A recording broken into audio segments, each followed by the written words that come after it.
My name is Lorraine Moss and I'm from Romford. My first question is to Councillor Michael White. And Councillor White, before I ask the first question, I don't know if you remember, back in March, I raised concerns about Dycourt School, and you kindly agreed to visit there. And I think when we had the last community questions in June, you said you was going to give me feedback on the visit. I haven't got any yet. So if you could, as soon as possible, give me some feedback on it, I'd really appreciate it. Yeah, I'm quite happy. I went there, met the head and the chair. We walked. There was a particular problem with the car park, which they had. They asked me whether I could help them with the car park, and since then I've managed to get the car park surfaced for them.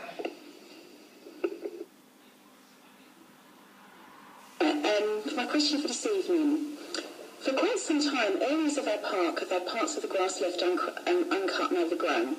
I recall that Councillor Andrew Curtin announced some time ago that this was a way to encourage biodiversity in order to attract more insects and wildlife.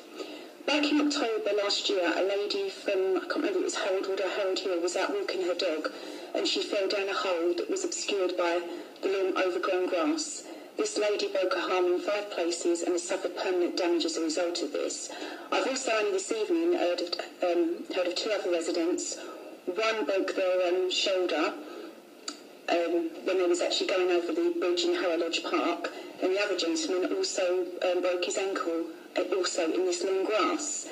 Now, as a regular park user, I feel that these meadowlands look untidy and unkempt.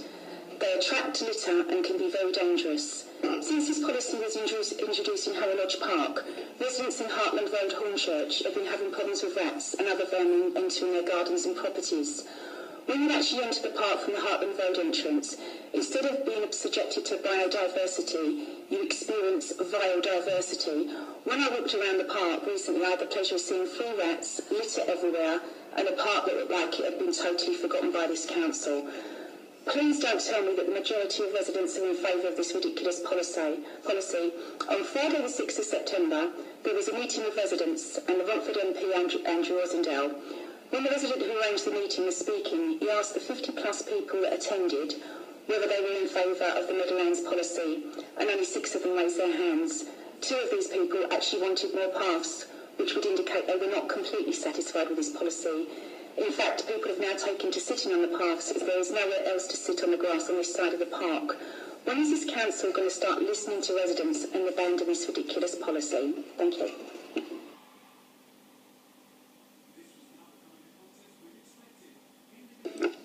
The policy was put forward by our lead member as something that he had learned, as I understand from what other councils are doing, as a way of encouraging biodiversity, which is really important, particularly in relation to some of our species that we're now losing as a nation. And it's a way of actually encouraging those types of things. If you're telling me that these biodiversity or these meadowlands are causing problems in our parks, I must say I don't believe that I've had any correspondence about them, or I may have had 1 or 2 letters about about incidences in there, but I've not heard of there being a great issue with them. But I'm always happy to take that away and to talk to my lead member to see whether or not there is a problem. Of course, we have more parks and open spaces in Havering than any other council. I think it's 127, but don't quote me on that, which is, you consider places like Newham and others where they've only got 4 or 5. We have quite a considerable amount of parks and open spaces to look after as a council. It is tough for us. We don't have an exhaustive budget to look after every park and open space, but we do, I think, particularly well. And when you think that we have 8 green flags and continue to have 8 green flag parks, which I think is one of the higher numbers in London, then obviously we do particularly well in those parks that we identified a number of years ago as strategic importance to the council. So we will continue to work on our parks and to continue to invest in them as much as we possibly can. But whilst at the same time realising that each park has a different meaning for those in that local content. And what I mean by that, you'd need to go and look at the park strategy which was brought to council a number of years ago, where we identified what were the major strategic parks, what we would do in them, the investment that was needed in them, and what wasn't a major strategic park, and how we would manage those going forward.